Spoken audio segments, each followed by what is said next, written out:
Derek was used to stares. Sometimes it was the curious kind, the way kids glance at a stranger in a familiar place. Other times it was wary, laced with assumptions people didn't bother to hide. But this one hit different. Because today, Derek wasn't just being watched. He was being judged. He had just backed his matte black F250 into the crushed gravel turnaround near Lake Wisteria. The morning still coated in a soft blue mist. His trailer creaked gently as it dipped. Into the water, his custom-painted 21-foot bass boat inching down into the shallows. He didn't rush. He never did. Patience was his rhythm. Whether casting a line or dealing with people who thought he didn't belong, the fog still clung to the water like a secret, the kind that stayed unspoken until someone brave or stupid decided to disturb it. Derek had barely stepped out of his truck when the tires of a silver Lexus screeched to a halt behind him. Dust rose. The piece shattered. He knew the type before he even turned around. The hurried clicking of low heels, the swish of aggressively ironed khakis, and the unmistakable energy of entitlement approaching at full speed. Her voice came fast and sharp, like a paper cut. Excuse me, sir. What do you think you're doing?" Derek turned, slow and deliberate, as if he hadn't already known she was coming. She was maybe in her 50s, though her bronzed skin and platinum blonde hair tried hard to lie otherwise. The tennis visor, neon pink clipboard, an HOA badge hanging from her neck made it impossible to miss her self-assigned authority. Derek didn't reply right away, just looked at her, expression unreadable, and continued unhooking his boat.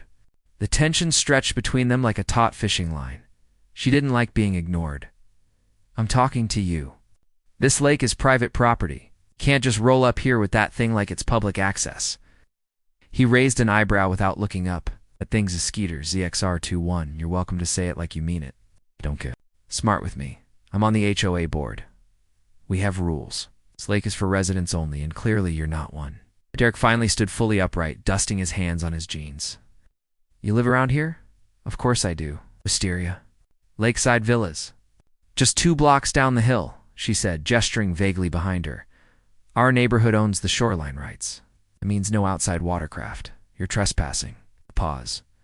Then Derek gave the kind of smile that made people uncomfortable, calm, effortless, and knowing.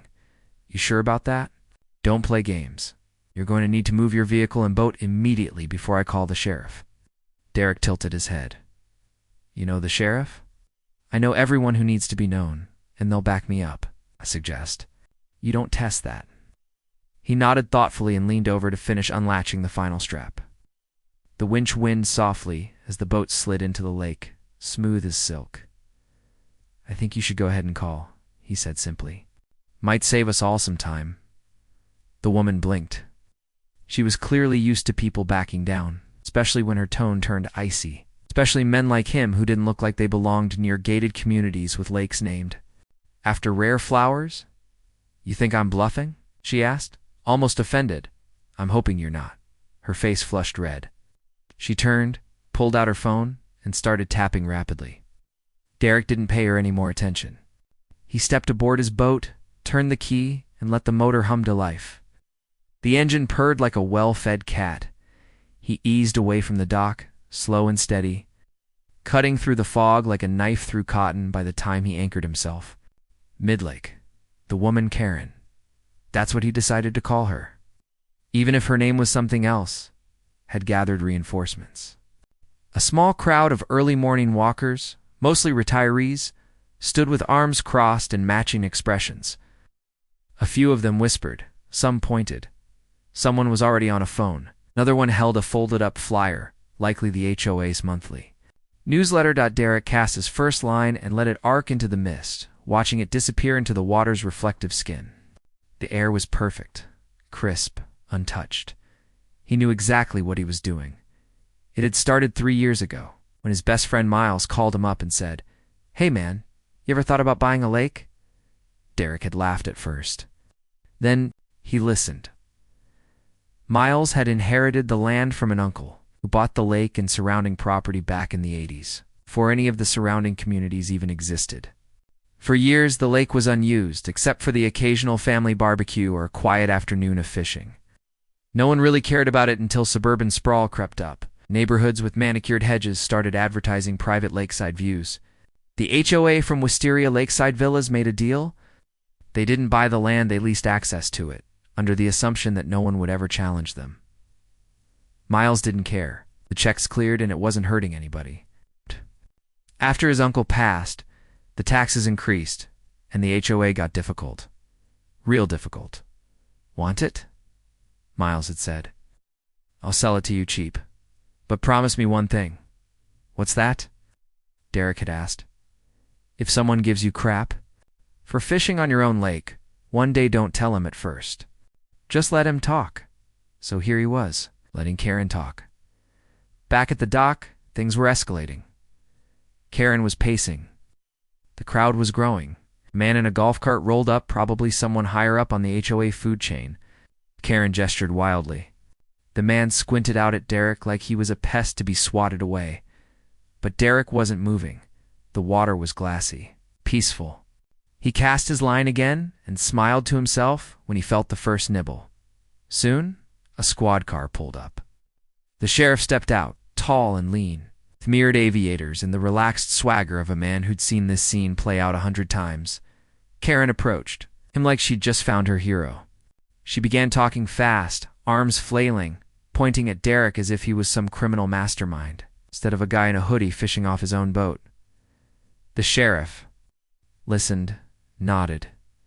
Didn't say much, then he walked to the edge of the dock and shouted across the water, "Sir, is your name Derek Milton?" Derek looked up from the deck, casually reeling in. "Yeah, you own this property." "I do." The sheriff smirked slightly, then turned to the group. "Then he's not trespassing. In fact, he's got more right to be here than anyone else."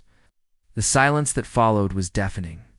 Derek could practically hear the crumbling of Karen's ego. She looked like she'd swallowed a lemon. Twice. But that can't be right," she stammered. "We leased this lake." The sheriff pulled a folded piece of paper from his clipboard. "You did. Lease expired last quarter. According to the county records, this land and the lake are owned outright by Mr. Milton. If you want to use it, you need his permission." Derek pulled his boat slowly back toward the dock, his smile never fading. He climbed out, walked up the gravel, and looked Karen in the eyes. "You know," he said, "I actually came out here today just to fish, not to deal with people accusing me of trespassing on my own land. But now that I'm here, maybe I should take a look at those lease terms." Karen opened her mouth, then shut it. "I suggest," Derek said, "you all start brushing up on your paperwork, because something tells me nobody in your HOA has read the fine print in a while." And with that, he walked past them, cool as ever, boat rocking gently in the water behind him, like it belonged there, because it did. The morning air at Lake Wisteria had shifted. What started as a quiet, mist-covered retreat had turned into something of a spectacle. From where Derek stood on the dock, it was like watching a poorly cast stage play unfold. Karen, of course, was the loudest actor on set, storming up and down the shoreline with her phone pressed to her ear and her voice rising with every step. Derek didn't care. He'd cast another line by now, the lure dancing across the surface of the lake. He liked this part, the waiting, the quiet anticipation. Fishing had always been about more than fish. It was meditation in motion, stillness with a heartbeat. But today's piece came with an audience. There were more people now. Word had clearly traveled fast. Maybe someone posted in the HOA Facebook group, or maybe Karen had made enough noise to wake the entire neighborhood.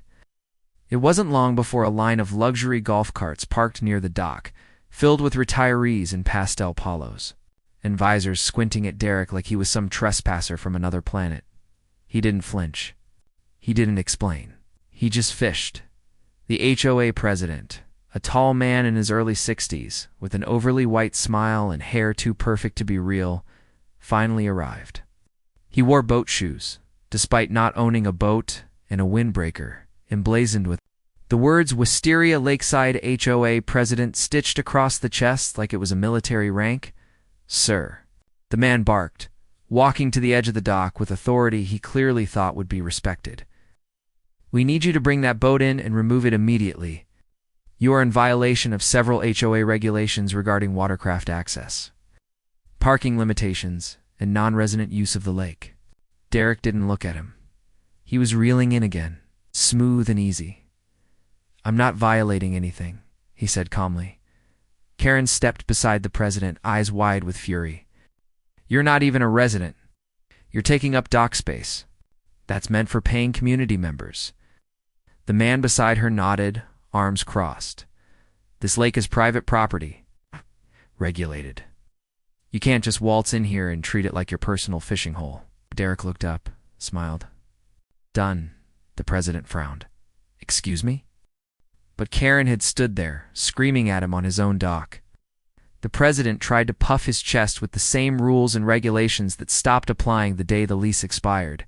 And now they had to deal with the fact that Derek Milton wasn't just allowed to be at the lake, they needed his permission to be there at all. The termination notice hit the HOA office like a brick through stained glass. It was short, legally precise. Effective immediately, the entire Wisteria Fishing Club was no longer welcome. Within 24 hours, panicked emails were being sent out to all 147 HOA homeowners. A weekend bass tournament was canceled. Someone posted a blurry photo of Derek's boat on Nextdoor with the caption, "Outsiders taking over our water," and got swiftly corrected in the comments by a local real estate attorney who confirmed, yes, he owns it. And by the end of the week, Derek had padlocked the access road, not permanently, just enough to send a message. He wasn't being petty. He was being clear. Gone were the days of gatekeeping kids from nearby communities because they didn't live lakeside. Gone were the posted signs that said private waters residence. Only gone was the assumption that a certain kind of look or address gave someone more rights to the water than the man who actually paid the taxes on it. The HOA board scrambled. They tried to appeal. They sent Derek letters, some formal, some handwritten, some dripping with the kind of backpedaling apologies that only come from people who realize they need something from you. Karen even dropped off a peace offering. Basket at the base of his driveway, wine, cheese. A note written in cursive that said, "Let's move forward together." He never opened it. Instead, Derek focused on his next move, something he'd been thinking about since the confrontation. Something bigger. For years, Lake Wisteria had been this pristine, glossy jewel locked behind a velvet rope. The HOA treated it like their private country club. Kids from the neighboring towns, mostly black and Latino families, were often shooed away by security or told the lake was off limits. The fishing club boasted about clean tournaments and exclusivity, which Derek now understood were just polite ways of saying you people don't belong here. So Derek flipped the script. He called up Miles, the friend who had sold him the land. "Remember what your uncle used to say about the lake?" Derek asked. "Yeah," Miles said. Said water don't care who throws the line, just wants to be touched. That was all Derek needed. He hired a crew. Replaced the cracked wooden dock with composite decking, widened the gravel path, cleared brush along the perimeter, and installed benches along the shoreline. Then he took down every old HOA sign and put up new ones, bright blue with clean white letters. "Welcome to Lake Wisteria, Community Access Point. Open. To all, respect the water, respect each other." He posted photos on his social media with the caption, "The lake is for everybody now." Within days, families started showing up. Kids with dollar store fishing rods, teens with portable speakers, grandmothers with fold-out chairs and bags of sunflower seeds. People brought lawn chairs, coolers, lunch boxes, and most importantly, dash joy no. Gate, no HOA. No Karen. At first it was small, maybe 10 or 15 people. Then word spread. By the second weekend, the lake was alive, the shoreline. Once guarded by silent glares and overpriced deck shoes, was now filled with laughter and music. A group of local teens organized a cleanup day, hauling out old cans and plastic the HOA had ignored for years. A retired biology teacher offered to run a weekend class on aquatic ecosystems. A Latina mom set up a taco cart near the trailhead, handing out free food to the kids who helped. Derek watched from his usual spot near the dock. He didn't say much, didn't need to. The lake was talking for him now, but not everyone was. Thrilled, Karen showed up a week later, standing on the edge of the new community dock in white slacks and a pastel sweater. She didn't yell this time, stood staring at the wrong families, if her sour expression meant anything. She approached Derek slowly, her voice lower, cautious, different. "So, this is what you've done?" He nodded. Didn't do it alone, just made it possible. She looked around. "There's no supervision, no security, no rules. There's respect," Derek said. "That's more than you ever offered." Karen's lips tightened. "Suppose this is your version of payback?" Derek turned to her. "No. This is me putting the lake back in the hands of people who never got the chance to enjoy it." She crossed her arms. "It won't last. Someone will ruin it. Maybe, but they'll have to do a lot worse than screaming at a man for fishing on his own land." Karen left without another word. The funny thing? Derek never really cared much for fishing clubs. He wasn't trying to build a legacy or start some anti-HOA revolution. He just liked the quiet, liked feeling close to the water. But after that day on the dock, something clicked. He realized that peace isn't real if it's only reserved for the few. That access means nothing if it's only for the people with the right zip code. That silence can be a weapon, especially when it's used to keep the wrong people out. So he spoke with action. With openness, he made the lake loud again. With life, with culture, with community. Even the sheriff came back one afternoon, off duty, in plain clothes. He brought his daughter, a little girl with wild curls and a SpongeBob tackle box. She caught her first fish off the dock. Reel it in?" "Looks like you've done something good here," Langley said, watching his daughter laugh. Derek nodded. "I didn't do it for them, but I'm glad they showed up." Langley smiled. "You might have pissed off every board member from here to county line, but it's hard to argue with this." By the end of the summer, Lake Wisteria had changed. Completely, not just in who showed up, but in what it represented. It was no longer a status symbol behind wrought iron fences. It was a shared space. A reminder that nature doesn't belong to HOA contracts or old money or angry women with CLIP bows. It belongs to people who respected each other. As the sun dipped low one evening, casting golden ripples across the surface, Derek stood. Alone at the edge of the dock, kids were still laughing in the background. Someone was playing a saxophone on a Bluetooth speaker. Mother was helping her child untangle a fishing line. He closed his eyes for a moment. It was everything he wanted. Everything they tried to stop, and everything they couldn't take back. Now, because the man they tried to push out didn't just claim his space, he opened the door for everyone else to step in. The lake was his. But the freedom, that was for everyone.